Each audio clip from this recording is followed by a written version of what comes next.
देखो, अब जो है थोड़ा हट के सवाल करते हैं पोटेंशियोमीटर का। सर्किट हम लोग वही वाला ले रहे हैं, ये ई है, ये आर है, ठीक है, ये ए बी है। ए बी वायर के बारे में दिया हुआ है कि इसका रेजिस्टेंस जो है वो 14 आर है और इसका लेंथ जो है वो एल है, ठीक है। अब यहाँ पर एक E/2 बैटरी लगा हुआ है, उसका भी अपना कुछ इंटरनल रेजिस्टेंस सेम है आर, ये E/2 है। अच्छा, अब ये बैलेंस नहीं है, क्यों? क्योंकि ये जो गैल्वेनोमीटर है, इसको इससे जो जॉकी पास कर रहा है उसको जहां लगाया गया है सी पे, वो L/2 है, L/2, L/2, ठीक है। और अब क्या करना है कि बैलेंस तो नहीं है, साफ साफ पता चल रहा है, क्योंकि ये बैलेंस होने के लिए अलग लेंथ आया था, ठीक है, 15L/28। तो इस क्वेश्चन में पूछा जाए कि इस गैल्वेनोमीटर में करंट क्या फ्लो कर रहा है, सर्किट का करंट निकालो इसका। तो देखो, जब ये सर्किट अनबैलेंस हो गया तो पूरा ये मामला बिगड़ गया। अब इसको आप एक सिंपल सर्किट की तरह बिहेव कराएंगे और सॉल्व करेंगे। अब सिंपल सर्किट की तरह बिहेव कराने का मतलब क्या है, तो समझ लो कि यहाँ से यहाँ तक, ए से सी तक का जो रेजिस्टेंस है वो कितना हो जाएगा, 14R/2 है, तो 7R हो जाएगा। इसी तरह से यहाँ का भी रेजिस्टेंस कितना हो जाएगा, 7R। और ये सर्किट है ही। अब आपको सर्किट में करंट मान करके सॉल्व करना पड़ेगा। अब करंट गैल्वेनोमीटर में इधर होगा कि इधर होगा, आपको आइडिया नहीं है, तो उसका आइडिया लगा लेते हैं। ये बैलेंसिंग पॉइंट से थोड़ा सा लेफ्ट है, इसका मतलब ये वोल्टेज कम है E/2 से, तो करंट इसमें ऐसे जाएगा क्लॉकवाइज।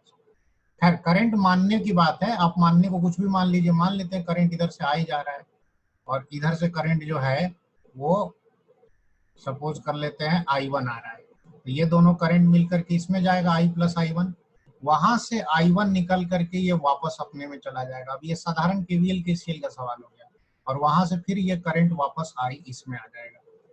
तो अब KVL KCL लगा करके और आपको इसको सॉल्व करना है। और इसमें अब पोटेंशियोमीटर ये नाम का रह गया है, इसमें कोई बैलेंसिंग नहीं है। और जब बैलेंसिंग ही नहीं है तब आपको इसको नॉर्मल सर्किट की तरह सॉल्व करना है।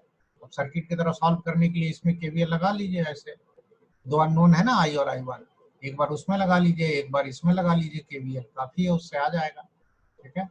इसको लिखो, KVL लिखो तो ऊपर वाले में।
चलो देखो, ऊपर वाला KVL कैसे लिखेंगे।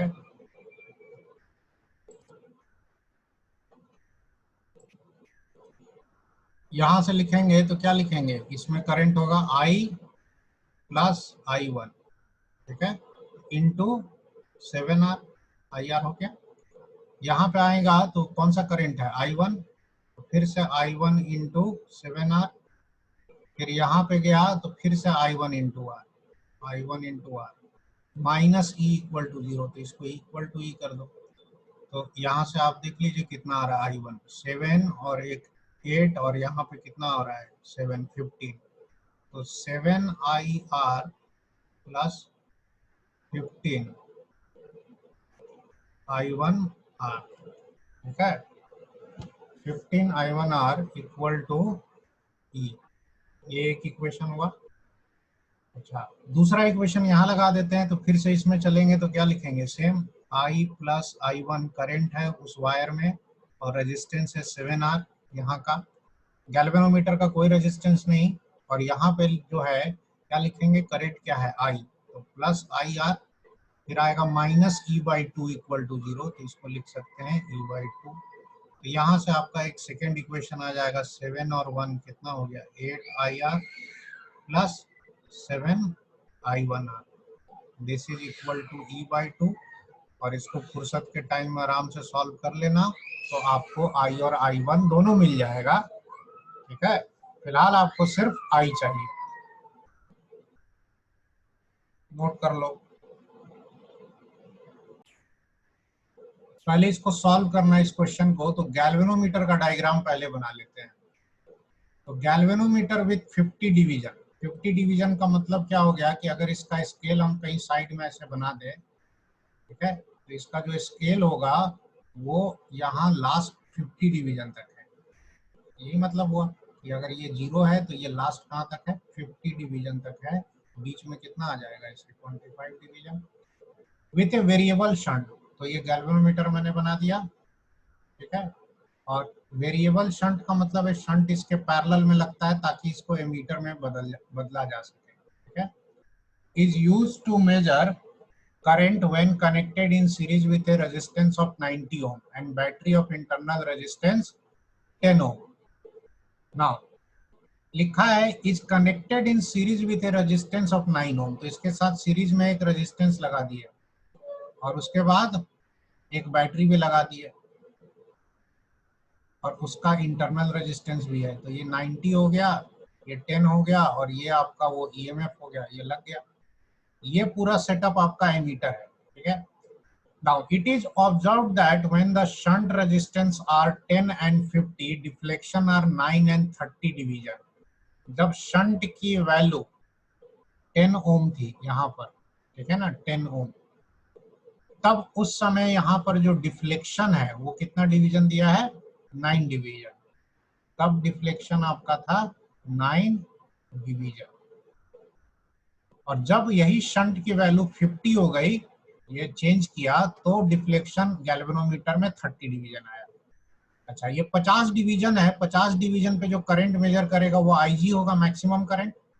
तो क्या करेंगे कि शंट जो जब लगाया है 10 ओम का, ये 10 बना दिया।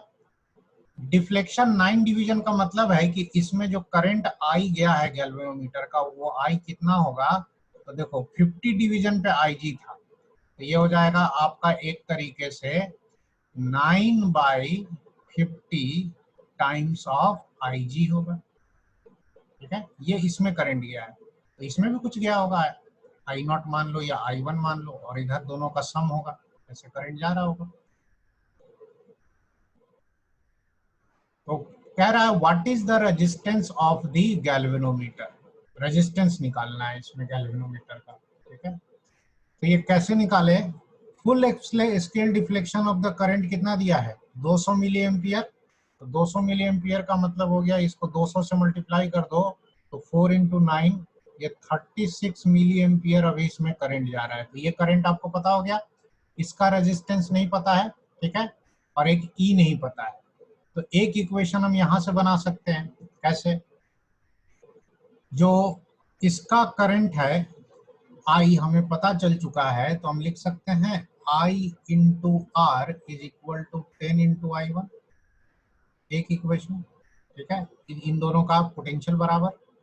और फिर अगला क्या लिखेंगे कि जो सर्किट में ये करंट भेजा गया है I प्लस I1, बैटरी ने जो करंट भेजा है वो net EMF by R equivalent होगा।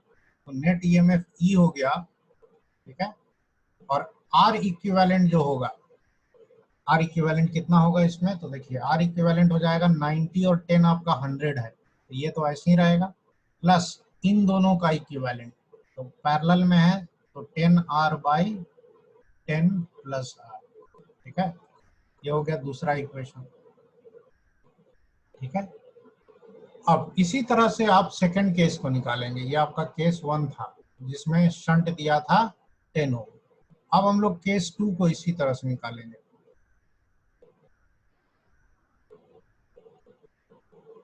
केस 2 में शंट कर दिया गया है, कितना ओम कर दिया गया है, शंट इज 50 ओम, ठीक है, 50 ओम। देन डिफ्लेक्शन इज 30 डिवीजन, तो करंट कितना हो जाएगा, 9 की जगह 30 कर देंगे, 30/50 इंटू आई जी। अब आई जी था 200, तो ये हो गया 4 इंटू 30, 120 मिली एम्पियर। अब करंट ये जा रहा है इसमें, ठीक है।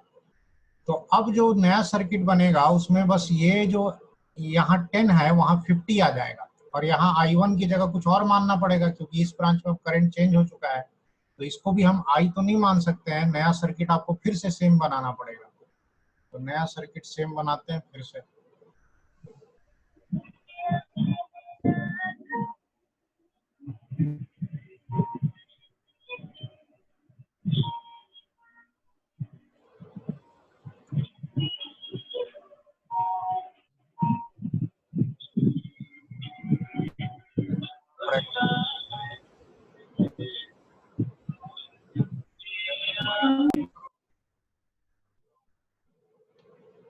फिर से सर्किट बनाना पड़ेगा, इसमें जगह कम पड़ जाता है।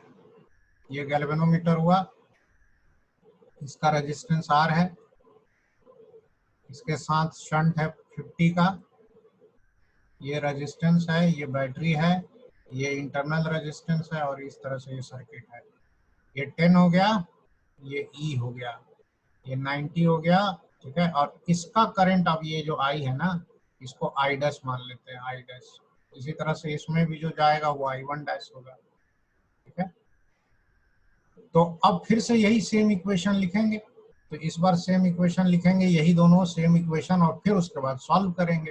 ये काफी लेंदी इक्वेशन है, मतलब लेंदी क्वेश्चन है, यहाँ पे सॉल्व भी नहीं हो पाएगा इतने जगह में। I dash R is equal to 50 into I1 dash, ये हुआ 3।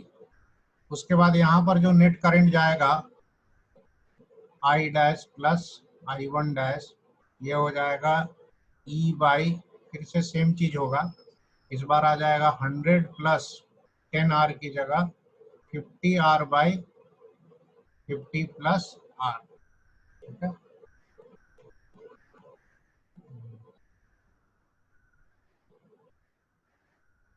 तो ये आपका सारा इक्वेशन हुआ, और इसी में अब आपको जो है ना सॉल्व करना पड़ेगा सब।